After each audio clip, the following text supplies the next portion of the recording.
विदित है कि वर्तमान में यूपी की आजमगढ़ लोकसभा की सीट पर बाई इलेक्शन हो रहा है। इस बाई इलेक्शन में उपचुनाव में बीएसपी ने भी श्री शाह आलम उर्फ गुड्डू जमाली को चुनाव के मैदान में उतारा है। जो हमारे ये उम्मीदवार यहाँ के स्थानीय निवासी हैं तथा ये बीएसपी से कई बार विधायक भी रहे हैं। इन्होंने कोरोना काल में वह बाढ़ आदि के समय में भी पीड़ित लोगों की काफी मदद की है। वैसे भी ये अक्सर जरूरतमंद लोगों की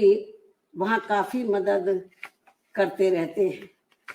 और मदद भी केवल इन्होंने यहाँ अकेले अपने खुद के समाज के लोगों की ही नहीं की है,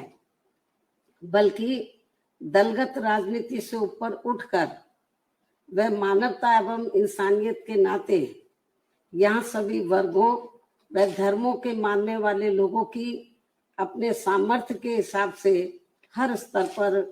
पूरी मदद की है। जबकि दूसरी पार्टियों के उम्मीदवार ऐसे समय में हमें कहीं भी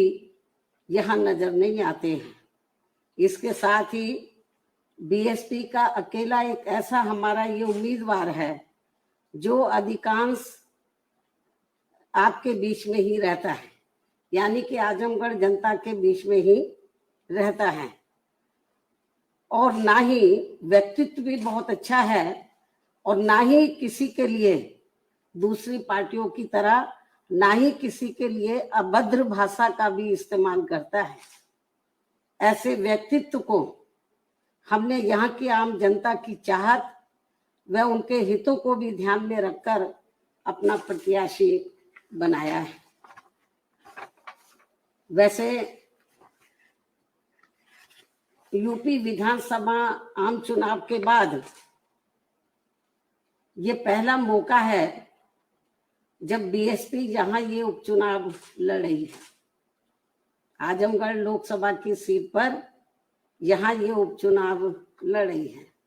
हालांकि ये उपचुनाव है, किंतु लोगों के लिए यह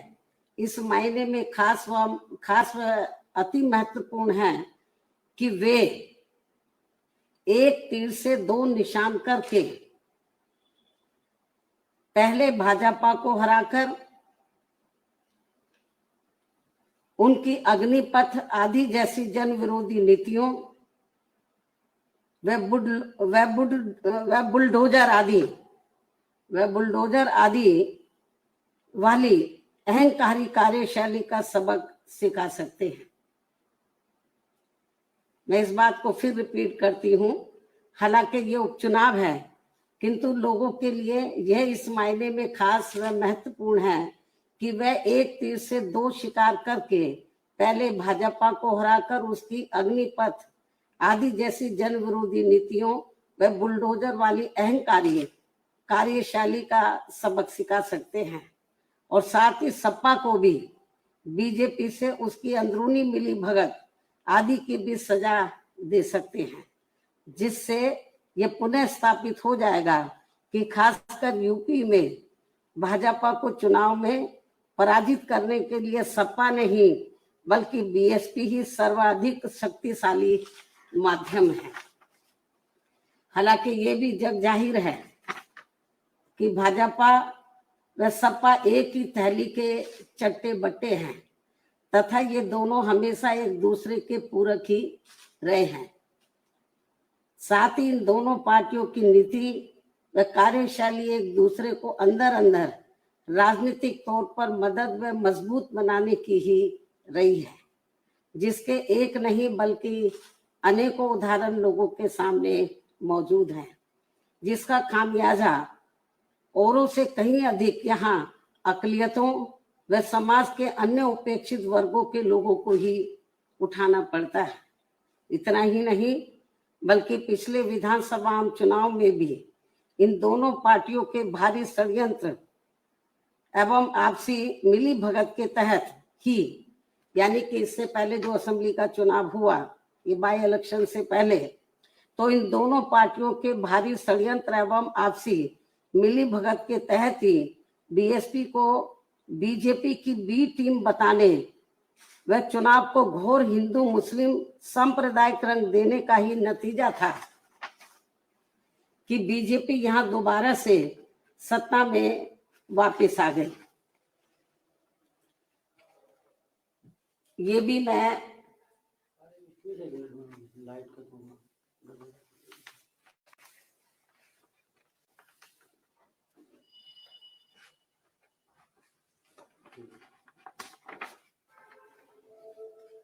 इतना ही नहीं बल्कि पिछले विधानसभा चुनाव में भी इन दोनों पार्टियों के भारी षड्यंत्र एवं आपसी मिली भगत के तहत ही बीएसपी को बीजेपी की बी टीम बताने व चुनाव को घोर हिंदू मुस्लिम सांप्रदायिक रंग देने का ही नतीजा था कि बीजेपी यहां दोबारा से सत्ता में वापस आ गई और अब लोग अपने आप को यहां काफी ठगा हुआ सा महसूस करने लगे हैं। वास्तव में वैसी गलती खासकर विशेष एक समुदाय के लोगों को अब यहाँ आगे नहीं दोहरानी चाहिए। खासकर आजमगढ़ के लोकसभा उपचुनाव में तो ये गलती बिल्कुल भी नहीं करनी चाहिए। इसके साथ ही ये भी बहुत उम्मीद है कि इस चुनाव के परिणाम बीएसपी के पक्ष में आने की संभावना की वजह से भाजपा सरकार की जन विरोधी नीतियों व कार्यशैली आदि पर काफी हद तक अंकुश भी लग सके, जिसका फिर लाभ सर्व समाज के लोगों को जरूर मिलेगा। इसलिए अब आजमगढ़ के सभी वर्गों व धर्मों के लोगों से मेरी पुरजोर यही अपील है कि वे यहाँ से बीएसपी के उम्मीदवार को जिताकर प्रदेश व देश को जनहित व देश हित का बड़ा संदेश जरूर दें। इस उम्मीद के साथ ही अब मैं अपनी बात यही समाप्त करती हूँ।